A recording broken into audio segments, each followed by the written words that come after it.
बाजार के लिए आज बेहद अहमियत वाला दिन, जहां एक और वायदा कारोबार के हफ्ते की एक्सपायरी, वहीं मेक और ब्रेक लेवल्स पर हुए हैं बाजार परसों बंद। तो देखते हैं आज के सेशन में क्या रहेगा एक्शन और कहां होगी वायदा कारोबार की एक्सपायरी और क्या करें आप, इस पर रहेगा फोकस। शेयर बाजार लाइव में आप सबका स्वागत है, नमस्कार।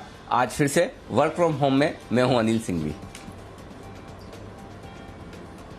और वर्क फ्रॉम होम से कंटिन्यू करते हुए मैं हूं दीपांशु भंडारी। और अनिल जी, आज से तो आप भी होम पिच पर ही हैं सर। थोड़ा कोरोना से चिंता जरूर बढ़ रही है, बताएं आज के ट्रिगर्स क्या कह रहे हैं सर?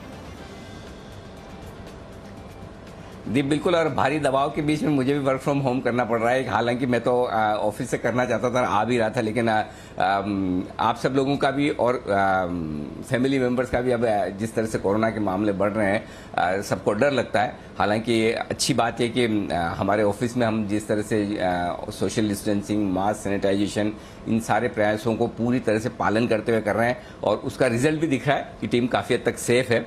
लेकिन फिर भी चलिए, जो समय की मांग है और सरकार भी चाहती कम से कम लोग घर से बाहर निकलें, और महाराष्ट्र में तो आज से ये नियम थोड़े बड़े होते भी दिख रहे हैं। तो उस लिहाज से चलिए फिर से एक बार वर्क फ्रॉम होम की शुरुआत करते हुए दिख रहे हैं। वक्त वक्त पर बीच में मौका लगेगा तो ऑफिस जाने का भी प्लान जरूर करेंगे। लेकिन फिलहाल करते हैं आज के ट्रिगर्स के साथ शुरुआत। दीप, 3,15,000 नए मामले आते हुए दिखेंगे कोरोना के, जो कि एक नया रिकॉर्ड है जो आप कभी देखना सुनना नहीं चाहेंगे, लेकिन ये हकीकत है जो हमारे सामने है। और वो भी संडे के दिन के आंकड़े। आमतौर पर यह माना जाता है शनिवार रविवार को टेस्टिंग कम होती है, लेकिन उसके बावजूद 3,15,000 नए मामले आते हुए दिख रहे हैं, जो कि परेशानी की बात है। 2 दिनों में अमेरिकी बाजार में भरपूर एक्शन रहा है। परसों के सेशन में अच्छी खासी कमजोरी उम्मीद के मुताबिक, और कल के सेशन में अच्छी खासी शानदार रिकवरी भी। नेट 60 अंक मजबूत बंद हुआ है डाउ 2 दिनों में, जबकि हमारा अंदाजा ये था कि जब भारतीय बाजार बंद हुए तो 150 से 160 पॉइंट नीचे ट्रेड करते हुए दिख रहे थे डाउ फ्यूचर्स। उसके मुकाबले में अमेरिकी बाजारों में एक्शन थोड़ा बेहतर साइड पर है। नेस्ले के नतीजे अच्छे रहे, इंडस टावर के नतीजों पर आज रहेगी नजर।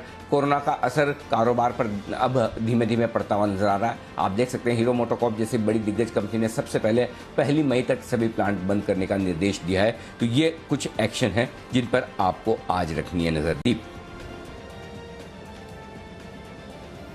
बिल्कुल सर, तो ढेरों ट्रिगर्स हैं आज के एक्शन के लिए, और साथ ही वीकली एक्सपायरी भी है। पर सर, रोज हम बात करते हैं कोरोना की और चिंताजनक आंकड़े आते हुए दिख रहे हैं। 3 लाख से ज्यादा मामले एक दिन के आते हुए दिखे हैं, नया रिकॉर्ड।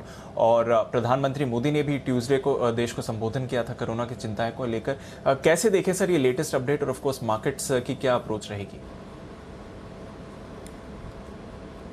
दीप, 2 तरीके से। पहला तो ये कि जब प्रधानमंत्री के संबोधन की खबरें आई तो लोगों को ये डर था कि एग्जैक्टली क्या होगा, देखना होगा कहीं कोई पूरे देश भर में लॉकडाउन की बात ना आ जाए जिस तरह से मामले बिगड़ते हुए दिख रहे हैं। लेकिन प्रधानमंत्री ने वहां पर एक राहत दी है बाजार और इकोनॉमी के लिहाज से कि चलिए फिलहाल सरकार का इरादा लॉकडाउन लगाने का नहीं है, और ये राज्य सरकारों पर छोड़ा गया है कि अगर उन्हें जरूरी लगे तो लॉकडाउन लगाएं, लेकिन वो भी लास्ट रिसोर्ट, आखिरी विकल्प के तौर पर।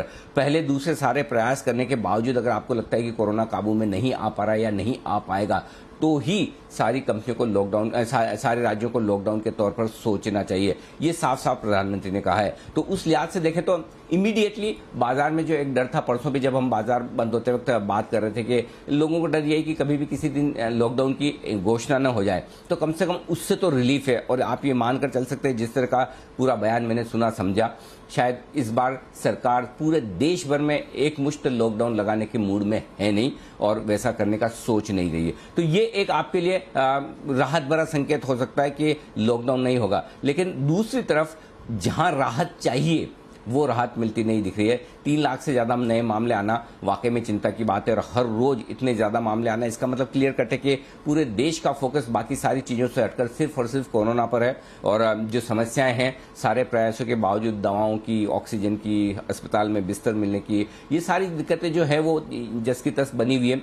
थोड़ी अगर आप ठीक करें, नए मामले और तेजी से सामने आते दिख रहे हैं, तो अल्टीमेटली जब तक कोरोना के मामले कमजोर नहीं होते, कम नहीं पड़ते हैं, या टॉप बनाकर वापस नीचे आना शुरू नहीं करते हैं, तब तक ये बाजारों के लिए भी चुनौती बरकरार रहेगी। तो कुछ अच्छी खबर और बाकी खराब खबरों के बीच में तो कोरोना को लेकर अभी भी पूरी रिलीफ जैसी आपको चाहिए, जो आंकड़े आप देखना चाहते हैं वो मिसिंग है। और इसके दम पर एक चीज आप कह सकते हैं, ठीक है, हम सबको ये पता है कि ये परमानेंट नहीं है। न 2020 में कोरोना का डर परमानेंट था, 2021 में भी नहीं है। अल्टीमेटली ये सारी चीजें होंगी खत्म, लेकिन तब तक आपके लिए बाजार की अपसाइड लिमिटेड हो जाती है। और जब तक ये आंकड़े मजबूत ऊपर की तरफ बने रहते हैं तब तक ये डर हमेशा रहेगा कि बाजार ऊपर आएंगे तो बिकवाली होगी, और वो आपको होती हुई दिख भी रही है। तो ओवरऑल आपकी अप्रोच यही होनी चाहिए, अगर आप तेजी की पोजीशन में हैं, बाजार रिकवरी दिखाए, ऊपर आए, थोड़ा हल्का कीजिए, नीचे के लेवल पर फिर से खरीदारी करने का मौका देखें। और अगर बाजार कमजोर होता है तो हल्की फुल्की खरीदारी करके आप वापस ट्रेड कर सकते हैं। तो दोनों तरफ के ट्रेडिंग के मौके बाजार देगा। ग्लोबल मार्केट्स की मजबूती, घरेलू फंड्स की खरीदारी, अच्छे लेवल्स आपको निचले स्तरों से सपोर्ट देंगे। तो कोरोना के बढ़ते हुए मामले, एफआईज की बिकवाली और जो इस वक्त थोड़ा सा डर का माहौल है वो आपको ऊपरी लेवल पर बिकवाली भी दिखाएगा। तो ये ट्रेंड जो पिछले 2 हफ्तों से चल रहा है वही रहेगा, वही रहने की संभावना भी है। दीप। बिल्कुल सर, तो कोरोना की चिंताएं तो बाजार पर हावी रहेंगी और देखते हैं कि आज रिएक्शन कैसा आता है। हालांकि एसजीएक्स जरूर जो ट्यूसडे शाम को एक्शन था उसके मुकाबले देखें तो थोड़ा ठीक ठाक ही संकेत दिखा रहा है। पर सर वही सवाल है, एसजीएक्स को हमने देखा कि करीब 14,050 तक के लेवल्स ट्यूसडे तक जाते हुए दिखा। ये जो 14,200 का मजबूत सपोर्ट बना हुआ है बाजार में, और हमने देखा है कि 4 बार निफ्टी ने सक्सेसफुली इसे डिफेंड करा है। अब ये कितना इंपॉर्टेंट होता है कंसिडरिंग जो लास्ट 2-3 दिनों का एक्शन रहा है सर? डीप इंपॉर्टेंट है और जरूर है, लेकिन क्लोजिंग बेसिस पर, इंट्राडे बेसिस पर 14,200 के आसपास सपोर्ट 2 बार लिया है, 14,191 और 14,207 परसों का लो। तो 14,200 के आसपास हम इंट्राडे में सपोर्ट लेकर ऊपर आ रहे हैं, 14,300 के आसपास क्लोजिंग बेसिस पर सपोर्ट ले रहे हैं। हालांकि परसों की जो क्लोजिंग है पिछले 1.5 महीने की, मेरे ख्याल से 26 जनवरी के बाद की सबसे लोएस्ट क्लोजिंग, 29 जनवरी के बाद की सबसे लोएस्ट क्लोजिंग है, 14,310 की क्लोजिंग हमें थी। और उसके बाद ये 14,296 के आसपास की जो क्लोजिंग मिली है। तो क्लोजिंग बेसिस पर हम निफ्टी पर हल्के से कमजोर हुए हैं। बैंक निफ्टी ने जरूर अपनी 30,722 के आसपास की जो क्लोजिंग है उस लेवल को के ऊपर क्लोजिंग दी है। अब 5-15 पॉइंट से खास फर्क नहीं पड़ता। मेरे लिए वही इंपॉर्टेंट है दीप, जो लगातार हम बात करें कि 14,200 के नीचे निर्णायक रूप से अगर बाजार क्लोज होते हैं तो फिर नीचे की रिस्क खुलती हुई दिखती है, और वो नीचे की रिस्क फिर 13,650 से 13,850 की रेंज में कहीं कहीं निफ्टी को ले जा सकती है। तो 14,200 के नीचे की क्लोजिंग नहीं चाहिए। इंट्राडे में हो सकता है आप घूम फिर कर आ जाएं, आज भी आप लगभग वहीं पर बाजार को खुलते हुए देख रहे हैं, प्रीमियम लगभग गायब हो चुकी है। तो हो सकता है इन्हीं लेवल्स के आसपास आप खुलने के बाद हो सकता है थोड़ी डिप भी लगाएं, लेकिन 14,200 को जब तक आप क्लोजिंग बेसिस पर होल्ड कर रहे हैं तब तक आप ये मानकर चल सकते हैं कि आप फ्रेश कमजोर नहीं है। कमजोर तो है, इसमें कोई डाउट नहीं है कि बाजार खराब है, नीचे नीचे जा रहे हैं, लेकिन 14,200 के नीचे जाने के बाद फ्रेश बिकवाली का प्रेशर जो आएगा वो थोड़ा मामला मुश्किल भरा होगा। तब आपके लिए जो तेजी की पोजीशन और कम होने का खतरा बनेगा, या फिर थोड़ी इन्वेस्टर्स की पोजीशन और कम होने का डर जो बनेगा वो बाजार पर हावी होता दिखेगा। फिर 400-500 पॉइंट की जगह नीचे के लिए निफ्टी पर खुल जाती। तो मेरे लिए सबसे इंपॉर्टेंट ये है कि 14,200 के नीचे निफ्टी पर हम क्लोजिंग ना दे। और संभावना ये, अगर आप मुझसे पूछेंगे तो मैं ये कहूंगा कि संभावना है कि हाँ, शायद हम 14,200 के नीचे आज भी बंद ना हो, क्लोजिंग बेसिस पर होल्ड कर पाएंगे। दिन के दौरान हो सकता है एक आध बार आप नीचे घूम फिर के आ जाए, हो जाए एक बार ट्रिगर हो जाए, थोड़ी और पोजीशन हल्की हो जाए। अच्छी बात दीप यही है कि बाजार हल्के हैं, और हल्के सिर्फ ऐसा नहीं कि तेजी की पोजीशन में हल्के हैं। परसों के सेशन में लॉन्ग पोजीशन तो कम हुई है, इसमें कोई डाउट ही नहीं है। शॉर्ट पोजीशन भी कम हुई है, अच्छी खासी शॉर्ट कवरिंग भी हुई है, और अच्छी खासी तेजी की पोजीशन भी कम हुई है। तो इंटरेस्टिंग बात यह है कि जिन लोगों ने शॉर्ट बना रखा है उन्हें भी ये डर है कि यहां पर बाजार सपोर्ट ले सकता है, और जिन लोगों ने लॉन्ग पोजीशन बना रखी है उन्हें ये डर है कि बाजार ये रेंज तोड़ के और नीचे जा सकता है। तो अगर दोनों ही तरह के ट्रेडर्स अगर अपनी पोजीशन को कम करें तो इससे बढ़िया कोई बात नहीं हो सकती। बाजार में जितना डर हो और जितनी पोजीशन कम हो, बाजार के लिए रिकवरी के आसार उतने ही बेहतर और उतने ही जल्दी आते हुए दिखते हैं। तो हल्का पुट कॉल रेशियो 1.08 के आसपास का, हल्की पोजीशंस, नई पोजीशन बनने के बजाय पोजीशन घटना, ये सारे वो संकेत हैं जो ये बता रहे हैं कि एक्सपायरी के दिन बाजार थोड़ा निचले लेवल पर सपोर्ट ले सकता है, और अगर नीचे खुले गैप से तो आप ऊपर आएंगे। लेकिन दिक्कत एक ही है कि अगर आप गैप से ना खुले और अगर ऊपर खुल जाए गलती से तो फिर आपके लिए गिरने का भी खतरा है। तो मेरा ये मानना है आज दोनों तरफ का ट्रेड आपको दिखेगा, तो बेहतर ये होगा जितना गैप से नीचे खुले और एक बार जो स्टॉप लॉसेस और ट्रिगर होने वो हो गए, पोजीशंस हल्की हो गई, उसके बाद एक्सपायरी के दिन निचले स्तरों से आप रिकवरी की उम्मीद कर सकते हैं। तो आपको कॉन्ट्रा ट्रेड आज लेकर ट्रेड करना होगा। बाजार की चाल के विपरीत अहम सपोर्ट लेवल के आसपास खरीदारी करें या फिर बाजार की चाल के विपरीत ऊपर आने पर अच्छे लेवल्स पर बिकवाली करके फिर ट्रेड करें, तभी आपके लिए आज इंडेक्स में पैसा बन पाएगा। जी दीप। ओके, तो सर नज़र रखते हैं कि क्या डायरेक्शन और किस तरह का सेंटिमेंट आज बाजार में आते हुए दिखता है। और सर अब तो नतीजे भी पिकअप हो रहे हैं और आज से तो वरिंदर रिजल्ट एक्सरे भी फुल फॉर्म में वापस आ रहा है सर। बिल्कुल, और वरिंदर आज से आपको हर रोज अपने नतीजों पर पूरा डीप इनसाइट, पूरा विश्लेषण, पूरी रिसर्च आपको देंगे। और सबसे बढ़िया बात वरिंदर के रिजल्ट्स में यही होती है कि न सिर्फ वो इस तिमाही के नतीजे देखते हैं बल्कि पिछली 2, 3, 4 तिमाहियों में क्या कुछ हुआ है और उसको मिलाकर आपको रिजल्ट्स को देखना है, प्लस वैल्यूएशंस और प्लस मैनेजमेंट की कमेंट्री आगे की तरफ क्या इशारा करती है, वो एक इंटरेस्टिंग चीज होती है जो आपके लिए वो पूरा कंप्लीट पर्सपेक्टिव और पिक्चर आपके सामने रखती है। नहीं तो होता है कि सिर्फ एक तिमाही के अच्छे या बुरे नतीजों के दम पर आप एक निर्णय लें, वो सही नहीं है। पिछले 2, 3, 4 तिमाहियों का ट्रेंड, फिर आगे आने वाले समय के लिए, साथ ही मैनेजमेंट का आउटलुक, गाइडेंस और वैल्यूएशंस, इन सबको मिलाकर एक साथ जब आप देखते हैं तो फिर जो रिसर्च निकल कर आती है वो कमाल की होती है। और उसी रिसर्च के साथ 9:45 पर फिर आज आपको एक नतीजे आएंगे, कमाई कराएंगे, ये स्टॉक भी मिलेगा। परसों से हमने इसकी शुरुआत की, आईसीआईसीआई सिक्योरिटीज के नतीजों का हमने विश्लेषण किया था कि बेहद दमदार रिजल्ट्स आएंगे।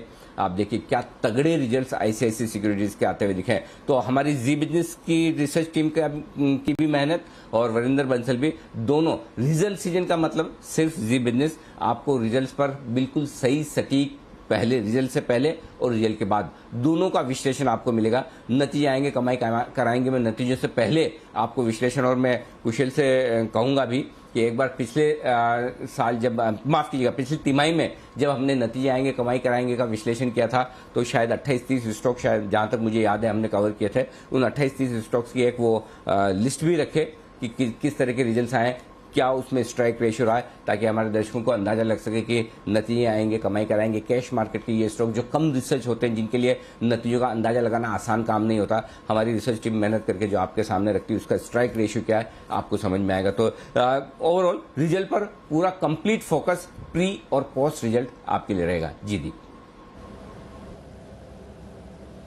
बिल्कुल सर, और नतीजों की बात आती है तो हमेशा जी बिजनेस के साथ ही रहने में आपकी समझदारी रहेगी। पूरा विश्लेषण बस कुछ ही देर में वरिंदर बंसल के साथ। पर आइए सर, जहां तक बाजार की भी बात रहती है, हमेशा फोकस आपकी स्ट्रैटेजी पर ही रहता है। बताएं सर, आज के संकेत क्या कह रहे हैं? आज के संकेतों में दीप देखिए, ग्लोबल संकेत मैंने न्यूट्रल साइड से रखे, न्यूट्रल से हल्के पॉजिटिव हैं एक्चुअली, लेकिन चूंकि 50-60 अंकों की तेजी हमें मिल रही नेट 2 दिनों में डाउ से, और डाउ फ्यूचर्स हल्के से कमजोर है, तो मैं ग्लोबल संकेतों को न्यूट्रल से पॉजिटिव साइड पर मानकर चल रहा हूं। एफआईज के संकेत नेगेटिव साइड पर है, घरेलू फंड्स के संकेत अच्छे पॉजिटिव साइड पर हैं। वायदा कारोबार के संकेत मैंने पॉजिटिव साइड पर लिखे क्योंकि मेरे लिए बाजार हल्के हो चुके हैं, हल्के बाजार मुझे पसंद आते हैं दीप, तो ये संकेत मेरे लिए पॉजिटिव साइड पर है।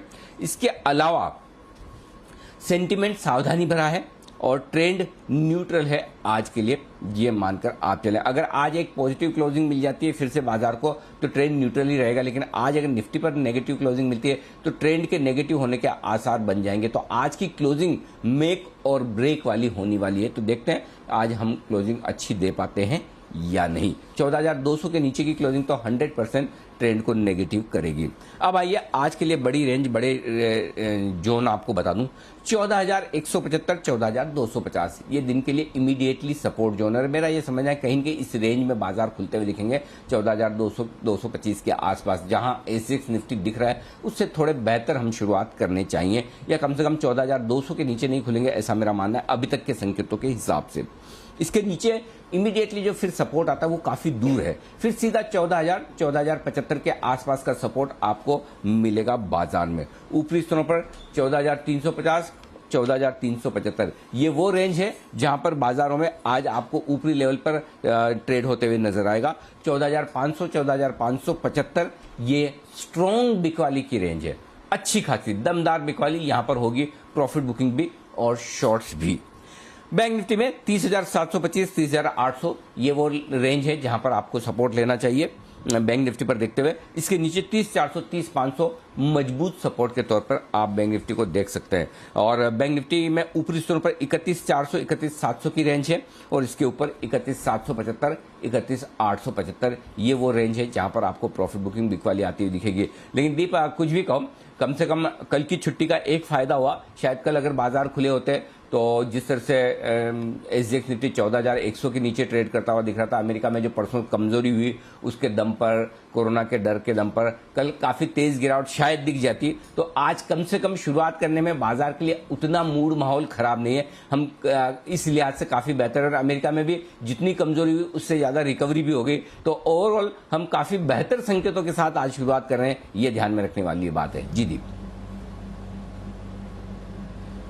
बिल्कुल सर, ये तो बात एकदम सही है कि छुट्टी का एक फायदा तो ये भी हुआ कि बाजार का मूड माहौल उतना नहीं बिगड़ा है और आज तो एशिया के बाजार भी अच्छा सपोर्ट दे रहे हैं। तो सर फिर दिन के लिए क्या इंपॉर्टेंट रेंजेस रहेंगी? दिन के लिए जो रेंज है दीप वो है 14,250 14,350 निफ्टी पर पहली रेंज है, 14,175 14,375 दिन की मीडियम रेंज है और बड़ी रेंज के तौर पर आप 14,075 से 14,500 की मानकर चलें। ये तीन रेंज निफ्टी के आपके लिए काम की है। बैंक निफ्टी के लिहाज से देखेंगे तो 30,800 31,400 ये दिन की छोटी रेंज है, 30,800 से 31,400। इसके बाद आपके लिए जो रेंज बनेगी वो बनेगी 30,500 से लेकर 31,700 की और बड़ी रेंज 30,400 से लेकर 31,775 की। इन तीन रेंज पर आपको रखनी है नजर। 30,800 30,500 30,400 नीचे की तरफ सपोर्ट है, 31,400 31,700 31,775 ऊपरी लेवल पर आपको यहां पर रुकना है। ये आपके लिए निफ्टी और बैंक निफ्टी के लिए बड़ी दिन की रेंज। जी दी। बिल्कुल सर, तो ये हैं कुछ दिन की रेंजेस जहां पर आपको रखनी है नज़र। अब आते हैं थोड़े डेटा पॉइंट्स पर भी सर। अब जो हमने एक्शन देखा है मार्केट हॉलिडे से पहले ट्यूसडे का, उसमें क्या बदलाव हुए हैं एफआईएस की पोजीशन को लेकर, पीसीआर को लेकर? एफआईएस की पोजीशन लॉन्ग पोजीशन 60 से 62% हुई है और उसकी वजह है कि थोड़ी सी शॉर्ट पोजीशन में कमी आने की वजह से लॉन्ग पोजीशन बढ़ती हुई नजर आ रही है। पुट कॉल रेशियो काफी हल्का होकर 1.08 पर है। ये मेरे लिए बड़ा कंफर्ट वाला ट्रेड है, आराम से कि पुट कॉल रेशियो आपके लिए बहुत लोअर लेवल्स पर आ गया तो हल्के हो चुके हैं बाजार। और इंडिया विक्स ये आपके लिए अनचेंज रहा है, कोई खास बदलाव हुआ नहीं है, तो ये आपके लिए लेवल्स हो गए। अब आइए, अगर आपको स्टॉप लॉसेस के लेवल दे दूं, अगर आपकी तेजी की पोजीशन है तो आपके लिए एक ही स्टॉप लॉस है इंट्राडे बेसिस पर भी, क्लोजिंग बेसिस पर भी 14,175। अगर इस लेवल के नीचे अगर बाजार बंद हो रहे हैं तो फिर आप अपनी लॉन्ग पोजीशन से निकल जाएं। दिन के दौरान भी अगर 14,175 तोड़ता है तो एज ए डिसिप्लिन आपको एग्जिट कर लेना चाहिए। बैंक निफ्टी पर दिन के लिए जो स्टॉप लॉस है वो थोड़ा छोटा है, 30,850 का, क्लोजिंग बेसिस पर 30,750 का। अब तक आपको 30,792 ये 12 अप्रैल को 30,792 की लोएस्ट क्लोजिंग मिली है बैंक निफ्टी पर। उसके नीचे 30-40 पॉइंट नीचे ले लिया मैंने, 30,750 के आसपास। उसके नीचे अगर बंद होता है तो फिर आपको लॉन्ग पोजीशन से हल्का हो जाना चाहिए। ये आपके लिए निफ्टी और बैंक निफ्टी पर स्टॉप लॉस लॉन्ग पोजीशन पे। शॉर्ट अगर आप हैं तो फिर आपको स्टॉप लॉस इंट्राडे बेसिस पे 14,400 का रखना है, 100 पॉइंट ऊपर। क्लोजिंग बेसिस पर स्टॉप लॉस दूर है वो 14,500 का, 200 पॉइंट दूर। अगर आपको रिस्क कम रखनी है तो फिर आप अपने हिसाब से देखें, फिर 14,375 का भी रख सकते हैं क्लोजिंग बेसिस पर, बट सही स्टॉप लॉस आपके लिए क्लोजिंग बेसिस पर 14,500 का निकल कर आता है। 14,500 के ऊपर बंद हो तो ही आपको सोचना है कि मैं अपनी शॉर्ट पोजीशन काटूं या ना काटूं, तब तक आपको डरने की जरूरत नहीं है। बैंक निफ्टी छोटा स्टॉप लॉस डे ट्रेडर्स के लिए 31,400 का बनेगा, लेकिन जो क्लोजिंग बेसिस पे स्टॉप लॉस काफी दूर है, लगभग 700 पॉइंट दूर है, उसका कोई इलाज नहीं है। लेवल्स ऐसे ही हैं, 31,800 का आपको स्टॉप लॉस लगाना होगा। लेकिन अगर आपको लगता है कि नहीं भाई मुझे इतनी रिस्क नहीं रखनी है, तो फिर आप अपने हिसाब से 31,400 का भी रख सकते हैं। लेकिन सही बुकिश डेटा के बेसिस पर लेवल्स 31,800 के हैं, क्लोजिंग बेसिस पर स्टॉप लॉस के। जी दीप। बिल्कुल, तो ये हैं आपके लिए इंपॉर्टेंट लेवल्स जहां तक एग्जिस्टिंग पोजीशंस का सवाल है। नई पोजीशंस आज कैसे बनाए सर?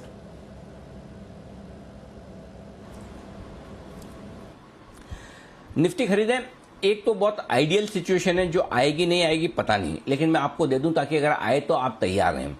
तो पहले आइडियल सिचुएशन वाली बता रहा हूँ, 14,000-14,075 की रेंज में आपको खरीदना है। ना आए तो बेहतर, और आने की संभावना भी कम है। लेकिन क्या किसी भी संभावना से आप इनकार ना करें, मार्केट है, आप और हम जो कहें सोचें जरूरी नहीं वैसा ही हो, तो तैयारी पूरी होनी चाहिए। अगर आता है तो इस रेंज में जरूर खरीदना है। 13,900 का आपका स्टॉप लॉस होगा, 14,175, 14,200, 14,250, 14,300, ये चारों लेवल्स के लिए आपको करनी है खरीदारी। ठीक है। दूसरा तरीका ये कि नहीं, वहां तक का कौन इंतजार करेगा, इतना कौन दिमाग लगाए, आए ना आए, तो फिर आपके लिए सही रेंज जो खरीदारी की है वो 14,175 से 14,250 की।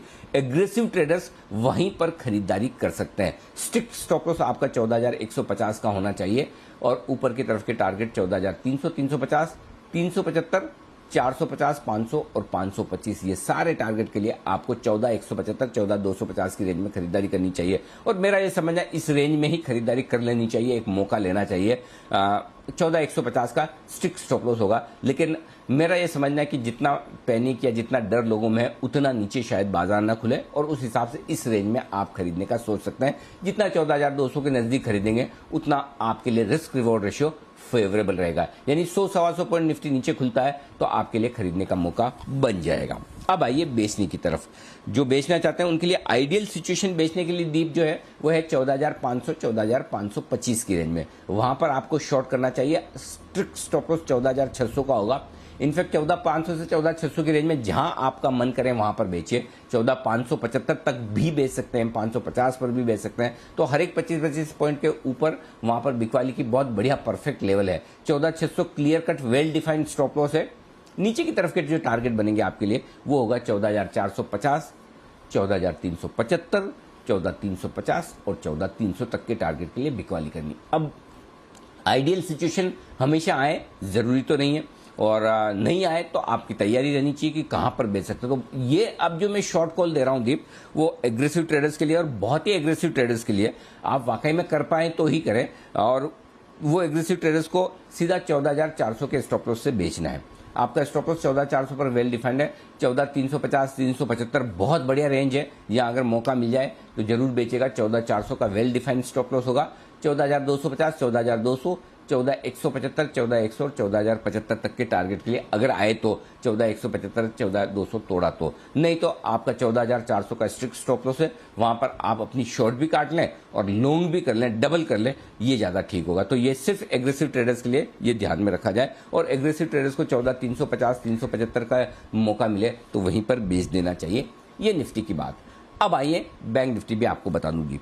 बैंक निफ्टी में सिंपल है, आपको खरीदना है, और खरीदने के लिए सबसे परफेक्ट रेंज जो है 30,400 से 30,500 की है। इस रेंज में आए तो बिल्कुल मौका नहीं छोड़ना है और खरीदना है। स्टॉप लॉस लगाना है 30,250 का। ठीक है। टारगेट जो बनेगा वो 30,700, 30,775, 30,875, 31,000, 31,100, 200 और 300। 31,300 तक की ऊपर की अपसाइड है बैंक निफ्टी में। अगर आप 30,400, 30,500 की रेंज में बैंक निफ्टी को देखें तो वहां खरीदें, लेकिन जरूरी नहीं वहां मिले। और ऐसे में एग्रेसिव ट्रेडर्स के लिए मैं अलग से रेंज देता हूं, और वहां पर भी आप एक चांस ले सकते हैं बाजार के मूड माहौल और साथ ही डाउ फ्यूचर्स, एशिया वगैरह को देखकर। अगर आपको लगे कि बाकी और कहीं कुछ खराबी नहीं है तो आप उतना लंबा इंतजार मत कीजिए, और तब आप खरीद लीजिए बैंक निफ्टी को 30,725 से 30,900 की रेंज में। 30,900 आपके लिए परसों का लो है, 30,725 पिछले हफ्ते का लो है, और इसी रेंज में बहुत मजबूत सपोर्ट ले रहा है बैंक निफ्टी। तो ये 250 पॉइंट की रेंज जो है 30,725, 30,800, 30,900, इस रेंज में जरूर खरीदिए। और स्टॉप लॉस आप छोटा सा लगाइए 30,675 का। टारगेट 31,100, 200, 300, 400, ये टारगेट तो इजीली अचीव होने वाले हैं। और अगर मूड माहौल ठीक रहा तो 31,700 से लेकर 31,775 ये टारगेट के लिए भी आपको करनी चाहिए खरीदारी। ये है आपके लिए बैंक निफ्टी में खरीदारी करने के लिए आज से ये खरीदारी करने की राय। और दीप साथ ही लगे हाथ में आपको ये भी बता दूं कि बैंक निफ्टी में सेल करने की जो रेंज है वो 31,700 से 31,775 ये परफेक्ट रेंज है। इस रेंज में आए तो जरूर बेचिएगा। और स्टॉप लॉस होगा आपका 31,900 का। नीचे की तरफ 31,425, 31,225, 31,125 और 31,025 ये सारे टारगेट्स के लिए आपको बिकवाली करनी है। और इसके बीच में एक टारगेट 31,325 का भी रख लीजिए। 31,425, 325, 225, 125 और 31,025, हर एक 25-25 पॉइंट ऊपर 100, 200, 300, 400, 500 ये आपको लगा लेना है। लेकिन जो एग्रेसिव ट्रेडर्स हैं, अगर रिस्क ले सकते हैं तो एक चांस उन्हें बेचने का 31,300 से 31,400 की रेंज में लेना चाहिए, बहुत एग्रेसिव ट्रेडर आप हैं तो। वैसे बैंक निफ्टी के मुकाबले में थोड़ा कम कमजोर नजर आ रहा है। देखते हैं आज वैसे ही होता है, क्योंकि एक दिन बैंक निफ्टी कम कमजोर होता है, दूसरे दिन निफ्टी कम कमजोर होता है। तो उस लिहाज से तो आज के फॉर्मूले में निफ्टी कम कमजोर होना चाहिए, बैंक निफ्टी ज्यादा कमजोर होना चाहिए। फिर भी परसों के डेटा को एनालिसिस करते हुए लगता है कि बैंक निफ्टी कम कमजोर है। 31,300, 31,400 की रेंज में शॉर्ट कीजिए। 31,500 का स्ट्रिक्ट स्टॉप लॉस होगा। 31,225, 125, 30,900, 30,800, 30,725, 30,525 और 30,425 ये सारे टारगेट हैं जिनके लिए बैंक निफ्टी में आप शॉर्ट पोजीशन बना सकते हैं। तो दो रेंज, दो लेवल ये देने के पीछे पर्पज ये है कि एग्रेसिव ट्रेडर्स, एक तो जो स्किल ट्रेडर्स हैं, हर वक्त ट्रेडिंग स्क्रीन, टीवी स्क्रीन के सामने रहते हैं, स्टॉप लॉस लगाना जानते हैं, जल्दी घूमना जानते हैं, बाजार की पल्स समझते हैं, उनके लिए।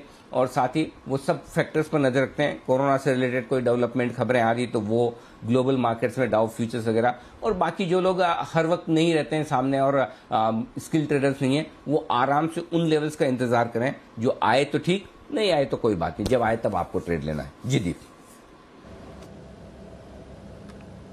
बिल्कुल सर, तो आज इंटरेस्टिंग सेशन होना चाहिए। और आज आपने नोटिस करा होगा निफ्टी, बैंक निफ्टी दोनों में अग्रेसिव ट्रेडर्स के लिए स्ट्रैटेजी है और दोनों में अग्रेसिव ट्रेडर्स के लिए बाय सेल दोनों की स्ट्रैटेजीज आपको दी गई हैं। अपने रिस्क के हिसाब से ही आप जरूर ट्रेड इनिशिएट करें।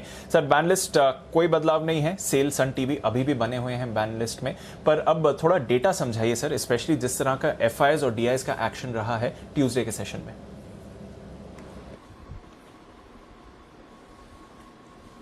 देखिए, एफआईआईज की तरफ से बिकवाली का आंकड़ा आया है 1,082 करोड़ का। 4 डिजिट में जरूर है, लेकिन ऐसी बहुत चिंता वाली बात तो वैसा नहीं है। दूसरा, स्टॉक्स में 442 करोड़ के स्टॉक फ्यूचर्स भी बेचे, तो नेट स्टॉक्स में 1,500 करोड़ के आसपास की बिकवाली है एफआईआईज की। 300 करोड़ के इंडेक्स फ्यूचर्स खरीदे हैं, लेकिन शॉर्ट कवरिंग होती हुई दिखी है। अच्छी खासी शॉर्ट कवरिंग एफआईआईज ने की और साथ ही थोड़ी बहुत तेजी की पोजीशन भी कम की है। तो इंडेक्स को लेकर इसलिए रिस्क कम नजर आ रही है। ऐसा लग रहा है कि रिजल्ट सीजन में स्टॉक स्पेसिफिक या सेक्टर स्पेसिफिक अप्रोच अब एफआईआईज ले रहे हैं, वहां पर ध्यान रखना चाहिए।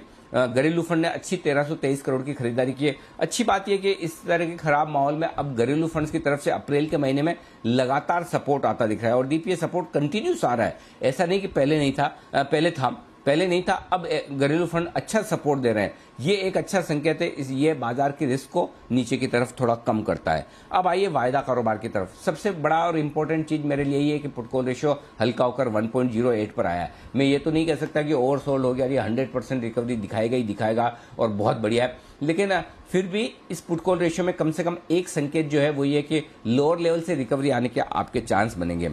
इमीडिएटली तो बड़ा सपोर्ट हाईएस्ट ओपन इंटरेस्ट जहां पर निफ्टी पर है 14,000 पर वही है, लेकिन 14,300 मेक और ब्रेक लेवल है आपके लिए। 26 लाख शेयर पुट में है, 22 लाख शेयर कॉल्स में, आप उसके नीचे खुलेंगे, उसके बाद 14,300 के ऊपर आप निकलेंगे तो आपके लिए पहले संकेत थोड़े से बेहतर होते रहेंगे। इसके नीचे 14,200 इमीडिएटली सपोर्ट है, 14,400 इमीडिएट रुकावट है, तो 14,200 14,400 की रेंज हो जाएगी आपके लिए गैप से खुलने के बाद। उसके बाद देखते हैं क्या कुछ होता है। बैंक निफ्टी 31,000 एक छोटी रुकावट वाला लेवल है, सपोर्ट का लेवल है, लेकिन अल्टीमेटली बैंक निफ्टी पर भी बड़ी रेंज वही है, नीचे 30,000 ऊपर 32,000 और उसके बीचों बीच में 31,000 के आसपास आप हैं। डेटा कम है बैंक निफ्टी में, इसलिए जो लेवल्स हम डिस्कस कर चुके हैं उन्हीं पर फोकस करना चाहिए। जी दीप। बिल्कुल सर, तो ये है आपके लिए आज की इंपॉर्टेंट रेंजेस। वीकली एक्सपायरी का भी दिन है, एक दिन की छुट्टी के बाद बाजार एडजस्ट हो रहे हैं। ढेरों क्यूज आपके लिए, पूरा सेटअप समझ लिया है आपने। थोड़ी देर में कुछ नतीजों के बारे में भी वरिंदर बंसल से बात करेंगे। रिजल्ट एक्सरे में हमारे एक्सपर्ट्स भी जुड़ने वाले हैं। आइए उससे पहले आपको बता देते हैं आज कौन से शेयर्स खबरों के दम पर एक्शन में है, कौन सी कुछ और पोस्ट मार्केट अर्निंग्स है और साथ ही ब्रोकरेजेस का क्या कहना है। कुशल, देवांशी, मानसी और आशीष हमारे साथ तैयार हैं। कुशल, गुड मॉर्निंग, बताएं आज के ट्रिगर्स और कुछ पोस्ट मार्केट अर्निंग्स कौन सी हैं। Good morning Deepanshu. सबसे पहले आज जो नतीजे आने वाले हैं, इंडस टावर्स यहाँ पर आपको नजर रखनी है। पोस्ट मार्केट इसके नंबर्स आते हुए दिखेंगे। साथ ही कैश स्पेस से रैलिस इंडिया, सास्केंटेक, टाटा इलेक्साई, विसाखा इंडस्ट्रीज, साइंट और फाइनोटेक्स केमिकल पर आपको भी नजर रखनी होगी। निफ्टी बैंक निफ्टी की वीकली एक्सपायरी तो है ही आज। साथ ही क्रेडिट एक्सिस ग्रामीण आज बोर्ड बैठक होने वाली है और यहाँ पर फंड रेजिंग पर जो है ये एजेंडा रखा गया है। इनफैक्ट महाराष्ट्र में अगर आप देखें तो और नई सेट ऑफ स्ट्रिक्ट गाइडलाइंस आती हुई दिखी है जो आज रात 8 बजे से लागू होती हुई दिखेंगी। मुथूट फाइनेंस यहाँ पर ये एक्स डिविडेंड ट्रेड होते हुए दिखेंगे। आपको याद होगा इन्होंने अंतरिम डिविडेंड 20 रुपए प्रति शेयर का ऐलान किया था। और जो आप पोस्ट मार्केट नंबर्स की बात कर रहे हैं दीपांशु, वहां पर अगर आप देखें तो नेस्ले ने अनुमान से बेहतर साइड पर नंबर्स पोस्ट किए हैं। खासकर अगर आप देखें तो जो घरेलू बिक्री है वहां से इनको सहारा मिलता हुआ नजर आया है और इसी वजह से जो इनकी आय है उसमें ऑलमोस्ट 8.5% की बढ़त हमें देखने को मिली है। और साथ ही अगर आप देखें तो जो कंपनी का प्रॉफिट है वहां पर 14.5% की बढ़त आती हुई दिखी है और 600 करोड़ से ज्यादा का जो मुनाफा है वो कंपनी ने घोषित किया है। कंपनी की मार्जिन्स में भी इजाफा है, 24% से बढ़कर करीब करीब 26% की मार्जिन्स कंपनी ने पोस्ट किए हैं। कैश स्पेस में फिलिप्स कार्बन ब्लैक दमदार नतीजे यहां पर भी आते हुए दिखे हैं। मार्जिन्स आप देखिए 14% से बढ़कर 22% ऑलमोस्ट यहां पर मार्जिन्स आए हैं। साथ ही कंपनी के मुनाफे में 74% की बढ़त के साथ 127 करोड़ का फिगर कंपनी ने दर्ज किया है। 5 पैसा कैपिटल दमदार नंबर्स यहां पर भी है। इनफैक्ट कंपनी ने 2 करोड़ का घाटा किया था पिछले साल, इसके मुकाबले 6 करोड़ का मुनाफा कंपनी ने दर्ज किया है और कंपनी के मार्जिन्स में ऑलमोस्ट 3 गुना का उछाल देखने को मिला है। 8% से बढ़कर 26% की मार्जिन्स कंपनी ने रिपोर्ट किए हैं। तेजस नेटवर्क यहां पर भी 126 करोड़ का घाटा था, 33 करोड़ का मुनाफा कंपनी ने दर्ज किया है। साथ ही अगर आप देखें तो कंपनी की जो आय है वो 54 करोड़ से बढ़कर 201 करोड़ पे जाती हुई नजर आई है। और अंत में मजेस्को, यहाँ पर जिस तरह के नंबर्स आ रहे हैं मुनाफे से घाटे में आती हुई दिखी है कंपनी। इनफैक्ट यहाँ पर जो एक्सेप्शनल इनकम है पिछली तिमाही में वो करीब 2.5 करोड़ की थी, तो उससे भी कहीं ना कहीं इनके नतीजों पर असर आता हुआ दिखा है और 28 करोड़ के मुनाफे के मुकाबले कंपनी ने ऑलमोस्ट 3 करोड़ का घाटा दर्ज किया है। तो मजेस्को की साइड से थोड़े से खराब नंबर्स आते हुए दिख रहे हैं। ओके, तो ये है आपके लिए कुछ नतीजे पोस्ट मार्केट और कल के छुट्टी के दिन जो आए थे। आइए कुछ और स्टॉक्स के बारे में हम जानते हैं। हमारे साथ देवांशी भी तैयार हैं। गुड मॉर्निंग देवांशी, बताएं आज के खबरों वाले शेयर्स कौन से हैं? Good morning Deepanshu. आज सबसे पहले तो जितनी भी वैक्सीन वाली कंपनीज हैं इन सब पर आपको नजर रखनी होगी। डॉक्टर रेड्डी स्पेसिफिकली, साथ ही जुबिलेंट फार्मोवा, डिला, सिप्ला जो रेमडेसिविर भी बनाती हैं, इन पर भी आप नजर रखिए क्योंकि बड़ी खबर आती हुई दिख रही है इन कंपनीज के लिए। अब जितनी भी एपीआई और साथ ही रेमडेसिविर बनाने में जितने भी रॉ मटेरियल्स यूज होते हैं, इंजेक्शन, इन सब पर जो इम्पोर्ट ड्यूटी है वो हटा दी है सरकार ने। ये बड़ी खबर या रिलीफ वाली जो खबर है इन कंपनीज के लिए आती हुई दिख रही है। इसके अलावा आज वैक्सीन स्टॉक्स इसलिए भी फोकस में रहेंगे क्योंकि सीरम इंस्टीट्यूट ने कोविशील्ड की कीमत तय कर दी है और इसका ऐलान कर दिया है जो राज्य सरकार है उनको कोविशील्ड 400 रुपए प्रति डोज पर दिया जाएगा और जो प्राइवेट अस्पताल है, इंस्टीट्यूशंस हैं, उनको 600 रुपए प्रति डोज पर ये वैक्सीन मिलती हुई दिखेगी। तो इस पर आपको नजर रखनी है। आज एस्ट्राजेनेका, फाइजर, इन सब पर भी आप नजर रखें।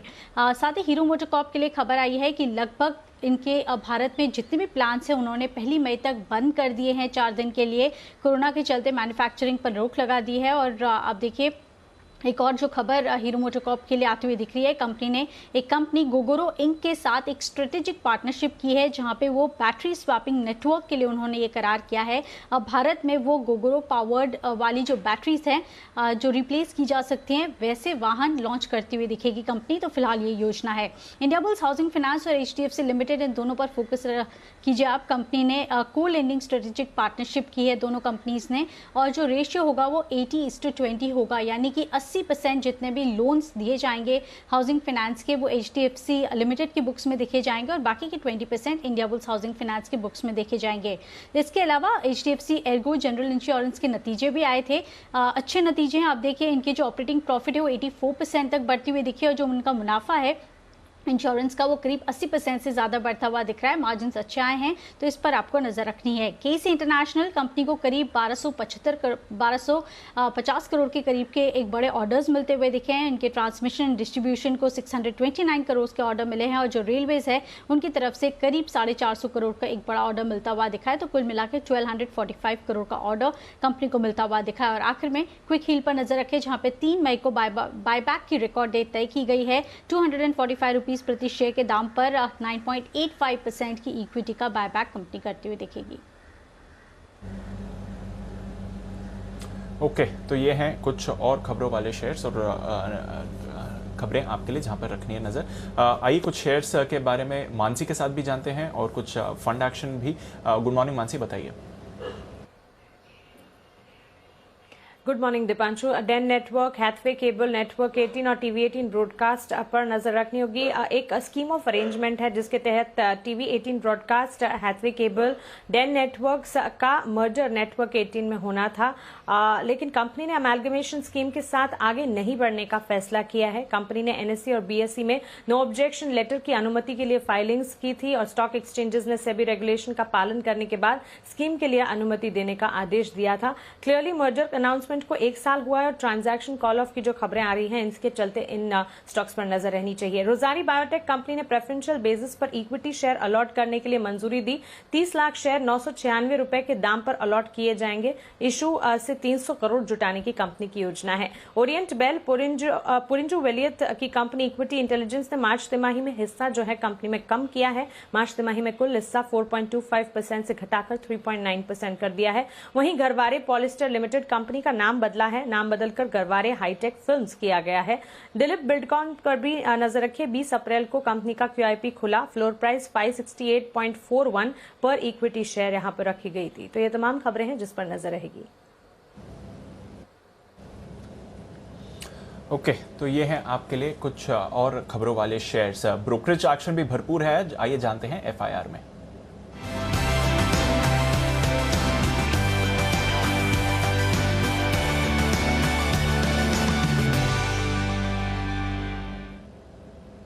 गुड मॉर्निंग आशीष, बताएं आज कौन सी रिपोर्ट्स हैं आपके पास? गुड मॉर्निंग दीपांशु, ढेर सारी रिपोर्ट्स आई हैं। सबसे पहले देखिए नतीजों के बाद नेस्ले पर रिपोर्ट्स आई और लगभग सभी ब्रोकरेज हाउस का मानना है कि नतीजे अच्छे अनुमान के मुताबिक देखने को मिले। सीएलए से देखिए आउट परफॉर्म की रेटिंग को बरकरार रखे हुए हैं। हालांकि लक्ष्य में कटौती की 19,250 से घटाकर 19,000 कर दिया। करीब 17,115 के आसपास की परसों की क्लोजिंग है। लेकिन मॉर्गन स्टैनली थोड़े से नेगेटिव नजर आ रहे हैं। उन्होंने इक्वल वेट की रेटिंग को बरकरार रखा है। 17,511 रुपए के लक्ष्य के लिए मान रहे कि कमोडिटी की कीमतों में जो उछाल देखने को मिल रहा है ये आगे जाकर मार्जिन पर प्रेशर डाल सकता है। लेकिन सबसे ज्यादा ब्रोकरेज हाउस में अगर आप देखें तो लक्ष्य दे रहे नोमिरा 20,500 रुपए का लक्ष्य इन्होंने दिया है। इसके अलावा नजर रखनी आईसीआईसीआई सिक्योरिटीज पर। यह स्टॉक हमने आपको नतीजा आएंगे कमाई कराएंगे में भी बताया था। यहां पर सीएलएसए की बढ़िया दमदार रिपोर्ट आई है। खरीदारी की राय को बरकरार रखा और लक्ष्य में बढ़ोतरी की है। 540 रुपए से लक्ष्य को बढ़ाकर 575 कर दिया है। 425 के आसपास की क्लोजिंग है। ये मान रहे कि नतीजे बढ़िया देखने को मिले। स्ट्रॉन्ग तिमाही है और करीब 4 से 5% की जो डिविडेंड यील्ड है वो स्टॉक को और आकर्षक बनाती है। पेट्रोनेट एलएनजी यहां पर रेटिंग को अपग्रेड कर दिया है। सीएलएसए की रिपोर्ट है आउट परफॉर्म की रेटिंग को बदलकर अब खरीदारी की राय दे रहे 270 रुपए के लक्ष्य के लिए 220 के आसपास की क्लोजिंग है। ये मान रहे कि सिर्फ 10 के पी पर यह स्टॉक मिल रहा है जो कि इसको बहुत आकर्षक बना देता है और करीब 20% की फॉल भी देखने को मिली स्टॉक में। तो जो वैल्यूएशन है भाव के हिसाब से भी स्टॉक इन्हें पसंद आ रहा है। काफी लंबे समय के बाद कोल इंडिया पर कोई रिपोर्ट आई है। क्रेडिट स्विस की रिपोर्ट है आउट परफॉर्म की रेटिंग को बरकरार रखा है। 195 रुपए के लक्ष्य के लिए 125 के आसपास की क्लोजिंग है। ये मान रहे कि पावर कंपनीज से जो है जो रिसीवेबल्स हैं इसमें लगातार गिरावट देखने को मिली है जो कि कंपनी के लिए पॉजिटिव है और पावर कंपनीज की जो डिमांड है वो भी इसमें भी इजाफा देखने को मिल रहा है जिसके चलते मान रहे हैं कि यहाँ पर फर्दर एक इंप्रूवमेंट देखने को मिलेगा। 8% की डिविडेंड यील्ड स्टॉक को और आकर्षक बनाती है। जेपी मॉर्गन की रिपोर्ट है ऑरबिंदो फार्मा पर ओवरवेट की रेटिंग को बरकरार रखा है 1100 रुपए के लक्ष्य के लिए। ये कह रहे कि इंजेक्टेबल जो बिजनेस है यहाँ पर जो वैल्यू अनलॉकिंग होगी इससे और फायदा देखने को मिलेगा। टाटा पावर पर नजर रखिएगा। सिटी की रिपोर्ट है खरीदारी की राय को बरकरार रखा है और लक्ष्य 76 से बढ़ाकर 117 कर दिया है। ये मान रहे कि जो डीलेवरेजिंग का प्रयास कर रही है कंपनी इससे कंपनी की बैलेंस शीट और मजबूत होती हुई नजर आएगी। टाटा स्टील पर मॉर्गन स्टैनली की रिपोर्ट है ओवरवेट की रेटिंग को बरकरार रहा है 1000 रुपए के लक्ष्य के लिए और ये मान रहे कि चौथी तिमाही के नतीजे तो शानदार रहेंगे लेकिन जो पहली तिमाही होगी FY22 की उसके नतीजे भी बढ़िया देखने को मिल सकते हैं। सीएलएसी की रिपोर्ट है रियल एस्टेट कंपनीज पर प्रेस्टीज एस्टेट्स खरीदारी की राय को बरकरार रखा है। लक्ष्य 360 से बढ़ाकर 370, 274 की क्लोजिंग है। शोभा पर रेटिंग को अपग्रेड कर दिया है। अंडर परफॉर्म की रेटिंग को बदलकर अभी आउट परफॉर्म की रेटिंग दे रहे हैं। लक्ष्य 490 से बढ़ाकर 565 और पे HDFC AMC यहां पर सीएलएसी की रिपोर्ट है अच्छी रिपोर्ट मानी जाएगी क्योंकि यहां पर कवरेज की शुरुआत की गई है आउट परफॉर्म की रेटिंग के साथ 3150 रुपए का लक्ष्य दिया यानी मौजूदा भाव से अगर आप देखें तो करीब 13% की अपसाइड ये स्टॉक पर एक्सपेक्ट कर रहे हैं।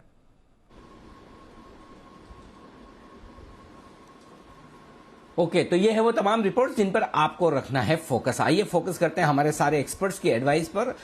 वक्त है पिक ऑफ द डे का।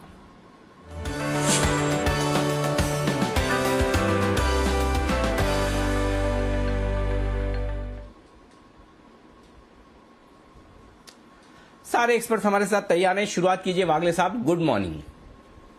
Anil ji good morning, Deepanshu good morning. मैं ऑन अ बाउंस बेचूंगा अल्ट्राटेक सीमेंट को। 6201 का बंद है, 6250 के आसपास आता है तो बेचना चाहिए। 6250 6300 ये रेंज में स्टॉप लॉस होगा 6360 और टारगेट होगा 6060। ओके, 6060 के टारगेट के लिए बिकवाली करने की राय अल्ट्राटेक सीमेंट में। किरण जी, आप क्या करेंगे, खरीदेंगे या बेचेंगे कुछ? Anil ji very good morning, Deep morning. खरीदना ही है। फार्मा कंपनीज में अच्छे रुझान देखने को मिल रहा है और कैश मार्केट का एक स्टॉक है शिल्पा मेडी, जहां पे एक ट्रेंड रिवर्सल प्राइस पैटर्न जिसको हम इन्वर्टेड हेड एंड शोल्डर्स कहते हैं उसका ब्रेकआउट देखने को मिला है। अच्छे खासे डिलीवरी बेस्ड वॉल्यूम से हुआ है, तो मेरा मानना है कि इधर बाय करके चलना चाहिए। 403 का क्लोज है, आपको 390 का स्टॉप लॉस लगाना चाहिए और आज से 2 दिन का अगर वक्त देते हैं तो 430 से लेके 450 तक के टारगेट्स आपको देखने को मिलेंगे। ओके, 430 450 तक के टारगेट आपको शिल्पा मेडिक्योर में खरीदारी करने के लिए आज से आते हुए दिखेंगे। ये स्टॉक परसों ही रिकमेंडेशन लिस्ट में हमारे यहाँ पर आता हुआ भी दिखा था। एसपीएल मिड कैप स्टॉक्स में यहाँ पर होगी तेजी भरपूर। बंसल जी सुप्रभात, बताएं सर। सुप्रभात अनिल जी, मेरी भी खरीदारी की राय है और मेरी खरीदारी की राय है इन्फो एज। नौकरी पर खरीदारी की राय है। टेक्निकल पैटर्न बढ़िया है और मुझे तो ये कोविड फ्री प्रूफ स्टॉक लगता है। बिजनेस को इफेक्ट नहीं हो रहा है और टेक्निकल रुझान अच्छा है। और दूसरा मेरा ये मानना है कि यहाँ पर जोमेटो के आईपीओ की फाइलिंग अभी कुछ दिनों में देखने को मिलेगी और वहां पर ये 22.7% स्टेक होल्ड करता है, तो अभी के लिए इसको खरीदारी की राय है। 4650 4650 का स्टॉप लॉस है, 4900 का टारगेट है। नौकरी इन्फो एज है मेरा pick of the day. Okay, Info Edge में करें खरीदारी, यह है राय बंसल जी की तरफ से। आइए राजेश पालिया साहब भी हमारे साथ जुड़ चुके हैं। पालिया साहब गुड मॉर्निंग, बताएं सर आपने कौन सा शेयर चुना है आज? Good morning Anil ji, good morning Deepanshu जी, good morning everyone. Anil ji आज जो स्टॉक चुना है वो फार्मा सेक्टर से और हमें लगता है कि फार्मा में यहाँ से तेजी कंटिन्यू रहना चाहिए। हालांकि मार्केट ओपनिंग के बाद जरूर एक बार रिव्यू करेंगे, बट अभी भी यहाँ से हमें लगता है कि लुपिन पे ध्यान रखना चाहिए। लुपिन का स्ट्रक्चर काफी पॉजिटिव लग रहा है, जिस तरीके से बाइंग इंटरेस्ट पिछले 3-4 सेशन से हुआ है। हमें लगता है कि लुपिन को यहाँ पे बाय करना चाहिए। कैश सेगमेंट के अगर रेट की बात करें तो 1089 के आसपास क्लोज हुआ है, तो हम यहाँ सजेस्ट करेंगे कि अगर कोई करेक्टिव एक्शन थोड़ा सा माइनर डिप भी ओपनिंग में मिलता है तो इसको बाय करें। स्टॉप लॉस हमारे हिसाब से यहाँ पे जो बनना चाहिए वो आएगा 1060 के आसपास। टारगेट हमें लगता है लुपिन में जो आना चाहिए वो करीब आना चाहिए 1130 से 1140 तक के। तो अगर कोई 10-15 रुपए का करेक्टिव एक्शन भी मिलता है ओपनिंग में तो वहां पे बाय करें। 1060 स्टॉप लॉस इंपॉर्टेंट रहेगा आज के लिए, 1130 1140 के टारगेट के लिए। तो लुपिन में करें खरीदारी। सबका फेवरेट स्टॉक लुपिन आज राजेश जी की लिस्ट में पिक ऑफ द डे के तौर पर। सेठी साहब हमारे साथ हैं तैयार। सेठी साहब गुड मॉर्निंग, बताएं सर आपकी लिस्ट।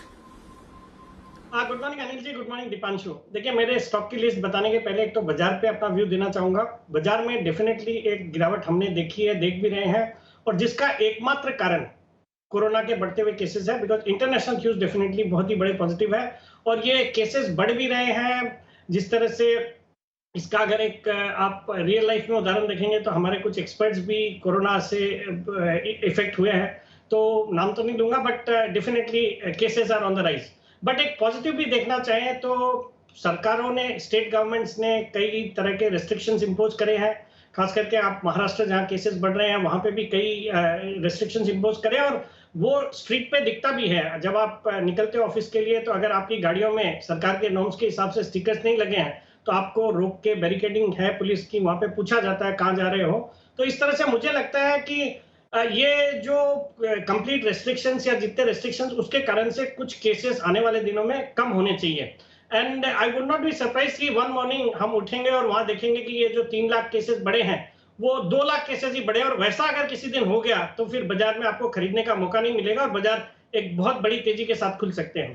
तो मैं उस सबको एंटिसिपेट करते हुए ये जो गिरावट है यहाँ पे अच्छी क्वालिटी के स्टॉक्स में खरीदारी करने की सलाह है। जो मेरा आज का पिक ऑफ द डे है वो कैश मार्केट का स्टॉक है जो अभी आज खबरों में है, ओवर द वीकेंड नतीजे आए हैं। आईसीआईसीआई सिक्योरिटीज 424 के लेवल पे बंद हुआ है, बहुत ही दमदार नतीजे आए हैं उसके, और इस तरह के बिजनेसेस अच्छा कर भी रहे हैं ड्यूरिंग लॉकडाउन, और एक हेफ्टी 13.5 रुपए का डिविडेंड भी डिक्लेयर किया है। तो यहाँ पे मेरे आज के टारगेट है 440, 445 के और 410 का मेरा स्टॉप लॉस रहेगा। दूसरा कैश मार्केट का स्टॉक है अगेन जिसके नतीजे आए और जो मेरा पसंदीदा स्टॉक रहा है, निचले लेवल से मैं रिकमेंड करते आ रहा हूँ, फिलिप्स कार्बन ब्लैक, जो कि मुझे याद है आपने भी 2-3 दिन पहले उसको रिकमेंड करा हुआ है। 207 रुपए के लेवल्स पे बंद हुआ है, बहुत ही दमदार इसके भी नतीजे आए ओवर द वीकेंड, और इस तरह की कंपनियां बहुत अच्छा कर रही है। मुझे लगता है इस स्टॉक में आज खरीदारी करने के मौके ढूंढे। 215, 220 तक के टारगेट, 200 रुपए का स्टॉप लॉस। और जहां तक मेरी F&O स्पेस की पिक्स है, जो पहला pick of the day from the F&O space would be Indiabulls housing. हालांकि सेक्टर ऐसा है जो इस तरह के माहौल में बिल्कुल एक अछूता सेक्टर है, बट जो खबरें आई है, देखिए इस कंपनी के प्राइसेस में बहुत ही बड़ा करेक्शन हुआ ओवर द लास्ट 2 इयर्स, और जिसका सबसे बड़ा कारण है कॉर्पोरेट गवर्नेंस को लेके जो चिंता है। और इन्होंने जो HDFC जैसी दिग्गज कंपनी के साथ को लेंडिंग का एक करार किया है, that addresses lot of the issues as far as corporate governance issues are concern, because HDFC ने जब किया है तो उन्होंने अपनी ड्यू डिलिजेंस बिल्कुल करी होगी। तो ऐसा मान के, और प्लस जिस हिसाब के वैल्यूएशन पे ये स्टॉक ट्रेड कर रहा है और जिस तरह की अटकलें चलती है कि स्टेक सेल की खबरें कभी भी आ सकती है, तो इस स्टॉक में खरीदारी करने की सलाह है। आज का टारगेट है 175, 180 रुपए का, स्टॉप लॉस 160 का। और इसके अलावा और 2 स्टॉक F&O स्पेस से, एक तो NMDC जहां पे आयरन और प्राइसेस में जबरदस्त तेजी देखी जा रही है। एक्सपोर्ट के जो कॉन्ट्रैक्ट्स अभी एग्जीक्यूट हुए हैं, बहुत ही दमदार प्राइसेस पे एक्सपोर्ट के ऑर्डर्स कॉन्ट्रैक्ट्स हुए हैं साइन, और पिछले 10 साल के हाईस पे आयरन और के प्राइसेस है। NMDC एक जबरदस्त स्टॉक है, इस क्वार्टर के नतीजे बेहद दमदार रहेंगे। स्टॉक में पिछले 2-3 दिनों में अच्छा खासा करेक्ट भी हुआ है, मुझे लगता है इसको खरीदें। और फाइनली एस्ट्राजेनेका, जो कि सेरम इंस्टीट्यूट के साथ मिलके ये जो कोविशील्ड जो वैक्सीन है उसको भारत में इन्होंने लॉन्च करा हुआ है, और आज ये खबरें हैं कि सेरम इंस्टीट्यूट अब एक अपने उन्होंने प्राइजेस तय करे हैं गवर्नमेंट हॉस्पिटल्स के लिए, प्राइवेट हॉस्पिटल्स के लिए कोविशील्ड के, तो उसका एक फायदा बिल्कुल एस्ट्राजेनेका के स्टॉक में देखने को मिलना चाहिए। 4100 के आज के मेरे टारगेट है। 4100 तक के टारगेट्स के लिए एस्ट्राजेनेका में भी करें खरीदारी। तो ये है लंबी लिस्ट कैश मार्केट के स्टॉक में, ICICI securities, Phillips carbon black और एस्ट्राजेनेका। वहीं वायदा कारोबार में इंडिया बुल्स हाउसिंग और साथ ही साथ NMDC, ये 2 स्टॉक। NMDC शुक्रवार को, माफ कीजिएगा, बुधवार को, मंगलवार को मैंने भी कल के 2000 में दिया था, लेकिन शायद मेरे ख्याल से स्टॉप लॉस के नीचे बंद हुआ है। स्टॉप लॉस एक बार छू कर आया है, लेकिन अगर आपके ने ट्रिगर कर लिया है तब तो अलग बात है एज ए डिसिप्लिन के तौर पर, नहीं तो फिर इसे होल्ड करें NMDC को। आयरन ओर के दाम जिस तरह से तेजी से बढ़े उसका असर आपको आगे पीछे देखने को जरूर मिलेगा NMDC में। तो ये आपके लिए NMDC पर राय इस वक्त। आइए बढ़ते आगे, और वक्त है वरिंदर रिजल्ट एक्सरे का।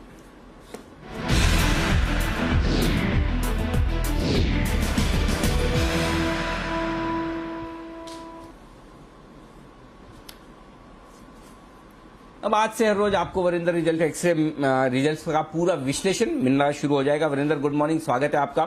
आपके नतीजों के विश्लेषण का हर तिमाही में इंतजार रहता है। आज से कर रहे हैं हम शुभ शुरुआत। बताएं कौन कौन से रिजल्ट्स है, और आई एम श्योर आज तो सारे रिजल्ट्स आपकी अच्छी कैटेगरी वाले होंगे कि शानदार रिजल्ट्स।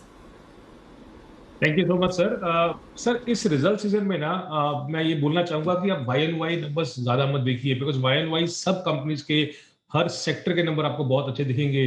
अगर अपने को ढूंढने की कौन सी कंपनीज ने बहुत अच्छा किया तो क्वार्टर नंबर्स बहुत जरूरी रहेंगे। You know what happened in March, so March से मार्च आपको नंबर्स बहुत ही अच्छे दिखेंगे। तो मैं इस रिजल्ट सीजन में क्वार्टर पे ज्यादा फोकस करूंगा सर।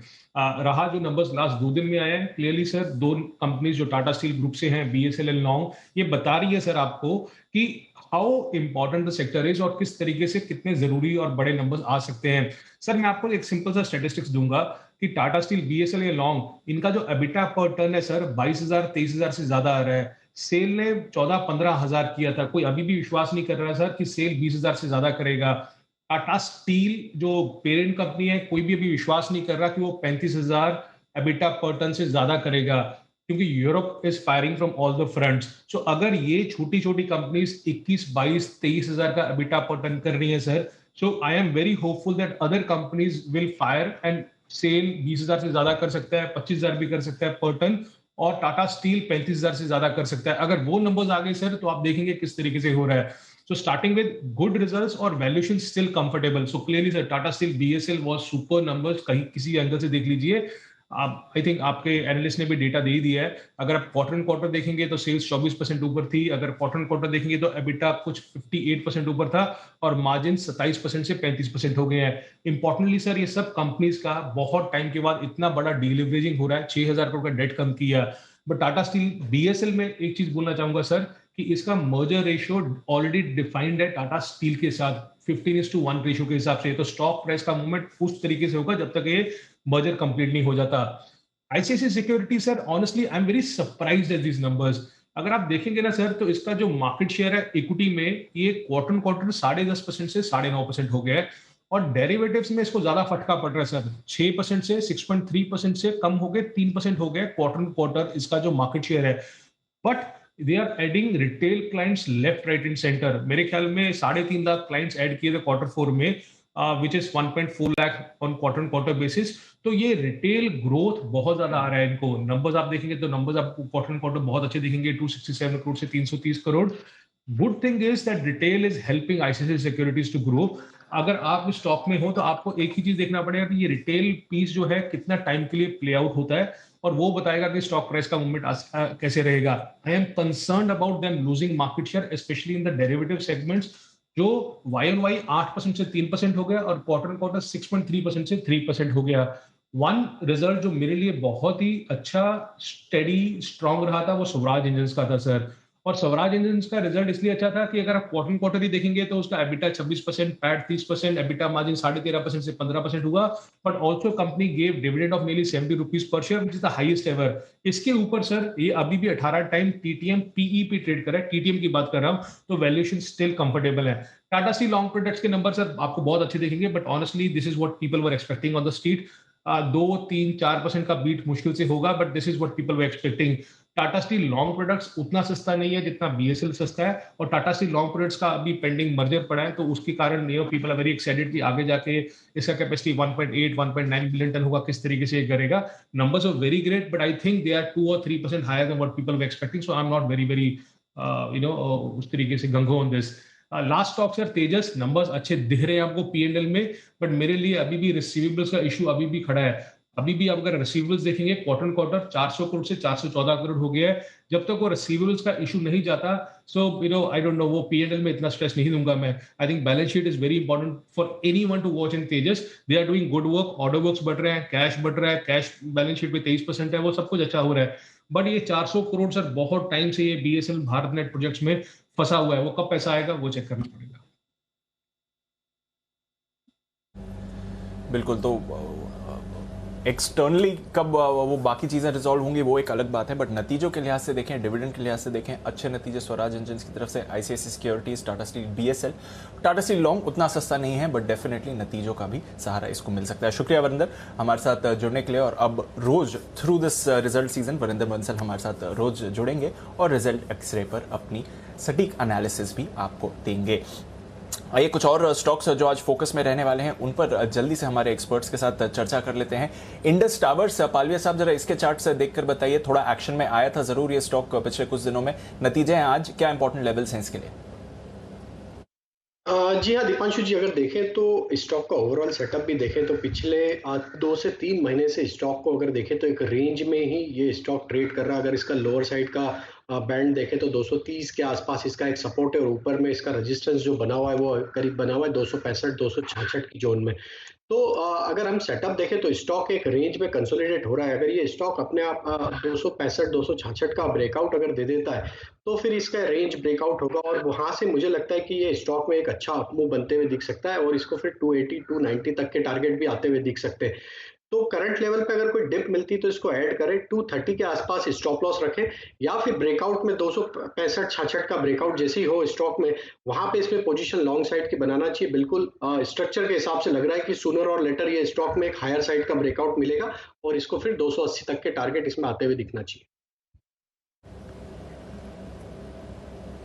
ओके, तो ये है आपके लिए इंडस टावर्स पर नजर। देखते हैं किस तरह का एक्शन आता है। ट्यूसडे को वीक बाजार में भी होल्ड आउट करा था स्टॉक में, आ जाएंगे इसके नतीजे।